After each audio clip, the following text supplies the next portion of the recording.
everyone, happy Tuesday. Today I'll be reading two stories, Winter's Coming and That's Hockey. Alright.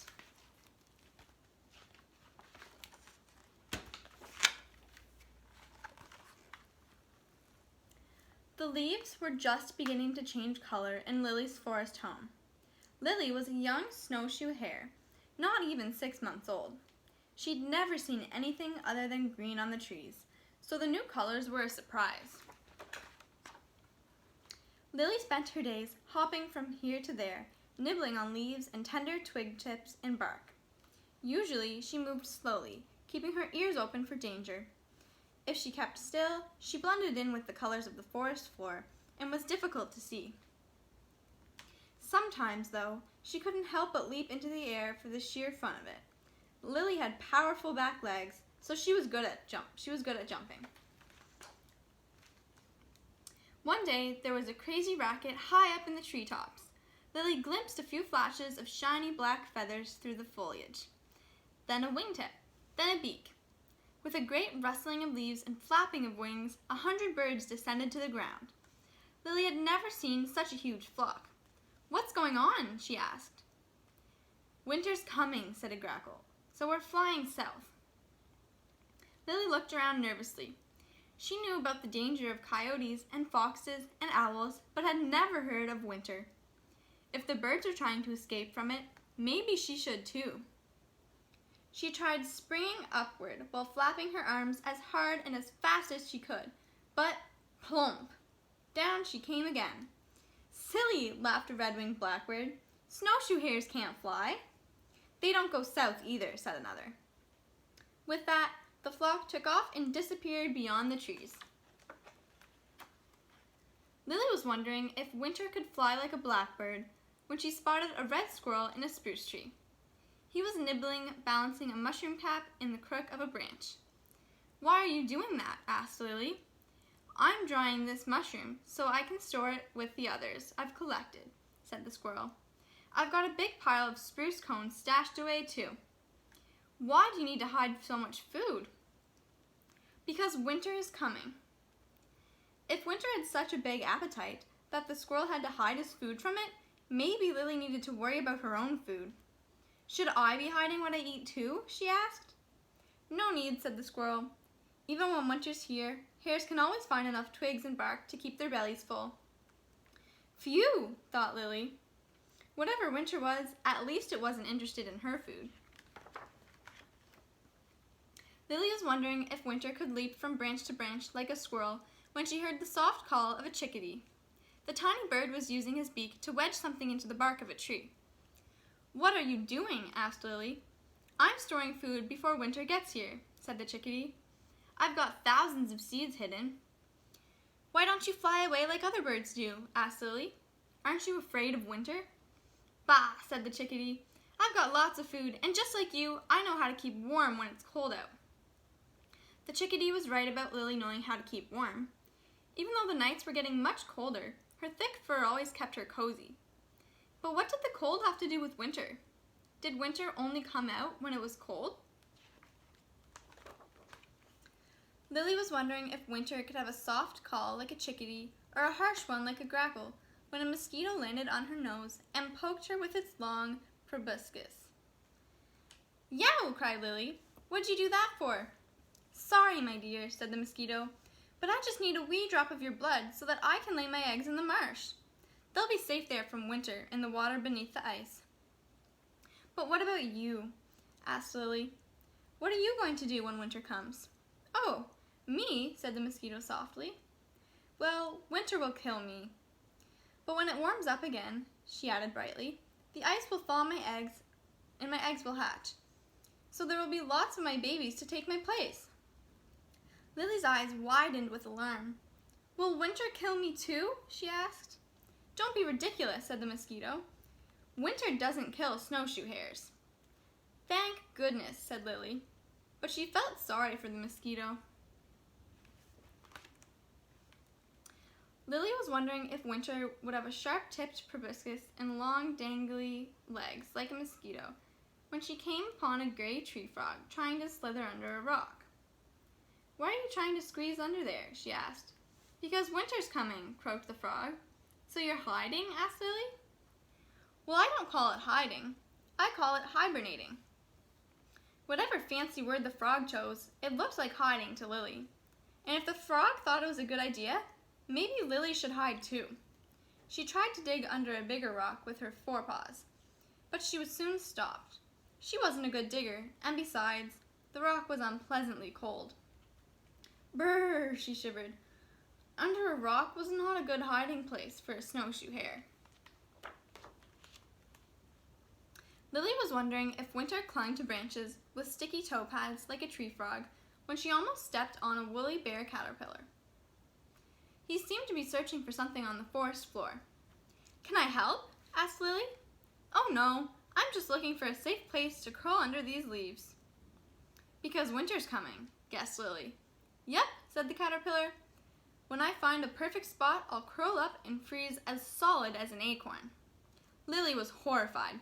"That sounds awful," she said. "Oh no, it's just like sleeping," said the caterpillar. "And when winter's gone, I'll thaw out, eat some more, and then spin my cocoon." "Maybe I could curl up under the leaves with you," said Lily. "I wouldn't advise it," said the caterpillar. "Hares aren't meant to freeze. Me, though, I'm special." "But winter's coming. What am I supposed to do?" asked Lily. But by then the caterpillar had disappeared beneath the leaves. Lily was wondering if winter was covered in stiff hairs like a woolly bear caterpillar when she saw her oldest neighbor, a snapping turtle, in the creek. He was over 50, and his large shell was carpeted with algae. "See you next year," he said. "What do you mean next year?" asked Lily. "I'm going to bury myself in the mud at the bottom of the creek where I'll stay until the weather warms up again." "Are you doing that because winter's coming?" Lily asked. "You got it, kid," said the snapper. "Could I hide in the mud under the water with you?" asked Lily. "Oh no," said the snapper. "You're a hare. You drown." "But how can you breathe underwater?" asked Lily. "We turtles have our ways," said the old snapper, "but they won't work for you." With that, down he dove. Winter was sounding more and more mysterious to Lily. She couldn't stop thinking about what it would look like. Would it have a hard shell and sharp beak like a snapping turtle? Or would it be completely unlike anything she had ever seen before? Would it be as tall as the trees and have humongous, smelly feet? Or would it be stretched out like a weasel with 100 pointed teeth? Would it have a bald head with a turtle like a turkey vulture? Or would it have hair so long it swished along the ground? Would it make a noise like thunder? Or would it fly on silent wings like an owl? Lily had no idea, but she was convinced that winter would be big and powerful. More than a month and a half had passed since Lily had first heard about winter. One day she bumped into a black bear. He was filling a hole at the base of an uprooted tree with leaves. "Why are you doing that?" she asked. "I'm preparing a den for winter." Lily was about to ask the bear why winter couldn't prepare its own den. Was it simply too lazy? When a strange white flake landed on her nose. She went cross-eyed trying to look at it, but it had already disappeared. More white flakes fell from the sky. Some of them landed on the ground. A few caught in the bear's fur. "Look," said the bear. "Winter's here." "What?" said Lily. "Where?"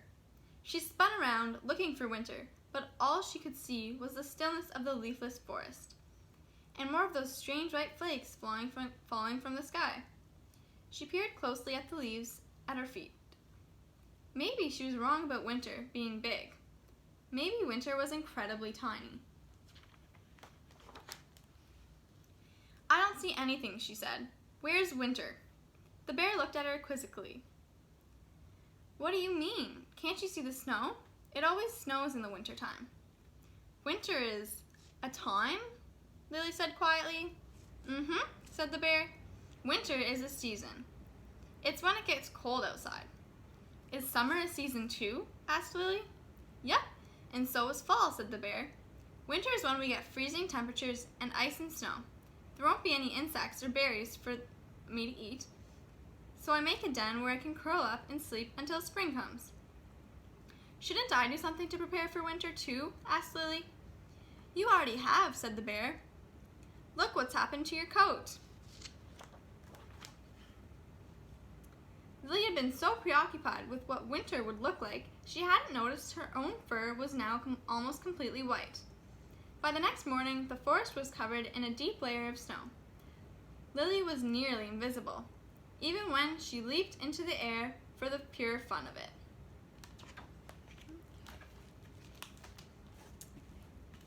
Now I'm going to read That's Hockey.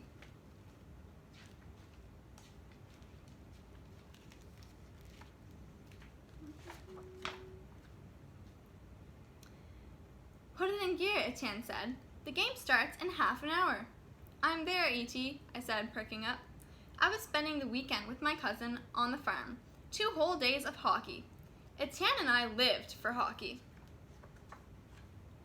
What's all this? I said when he tossed me a toque and an old ratty Montreal Canadian sweater. I've given away stuff twice this good. Where are our skates, our pads and gloves?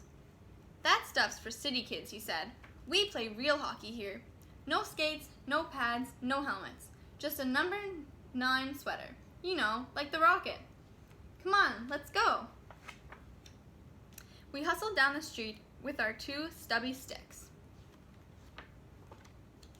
Down around the corner, a bunch of kids were feverishly at work, clearing the road. Snow was everywhere. It must have been 10 feet deep in spots. What's happening? I asked.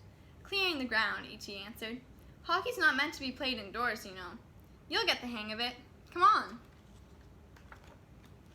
A couple of kids were rooting around in the ditch and in piles of coats by the side of the road. What are they looking for? I asked. Goalposts, my cousin answered. Do you think we use that net in our garage? We don't. We improvise. We're looking for big chunks of hard snow or fair-sized rocks. See? Moose has got a good chunk. We'll use that. Benny's boots and Ben's jacket. Perfect. It's done. And no, we don't use a puck either. Pucks don't slide on the road and they hurt like crazy. Tooth usually brings an old red ball. He's got it. We're all set. Everyone huddled together. What's happening now? I whispered. We're picking teams. Don't worry, this is easy. Hey guys, I brought my cousin along. You all okay with that? Right, you're in. If you don't get picked, just follow me. You'll be on my team. Oh, and Mop always gets picked first. Mop's that big guy. And was he ever big? He looked like somebody's dad in kids' clothes. A few kids waved their arms around and everyone started shuffling to one end or the other. This is picking teams? I asked. Well, yeah. Teams kind of just happen. Come on, you're with us. I was getting frustrated. Was this a hockey game or some secret ritual? When we got to our end, E.T. told me more. See that kid over there? What do you notice about him? No front teeth. Right. He had them knocked out twice last year, and his dad won't get him new ones till he quits playing hockey. We call him Tooth. He plays goal. Always. We were ready to play. The ball hit the road and the game was on. Once the game started, time stopped for me. For all of us. We played and played and played. And were they good? I never saw a pro handle a puck the way these kids handled an old red ball. Mop, the only one who had a chance of making the NHL, stood in one spot, grabbing, knocking, tripping, or elbowing anyone within reach. I didn't touch the ball until much later, when it appeared on my stick and the road opened up before my eyes. I was alone on goal, me against Tooth. I raced forward and in one move faked left and shot right. Tooth went down and I fired the ball over his left shoulder. I scored! I jumped for the sky and E.T. hollered, "Hey, you guys see that? Does my cousin have moves or what?" He turned toward me. "Is this the best?" he screamed. It was the best, even when it turned out that I had just been part of another grand tradition of the game. Everybody scores. I didn't care. It was awesome. We played on for hours, maybe days. Who knew? I scored a pack of goals. Everybody did. Even the goalies broke with a puck now and then and scored. The game went on and on and on. Then Tooth yelled, "Next goal wins." The game was ending. Win or lose, it came down to that last goal. So I thought. I played my heart out. We had to win. I ran faster than I had ever run before. I checked everyone in sight, even Mop. I threw my body in front of a blazing shop, but it was no use. The ball was in. They had scored and we had lost. Or had we?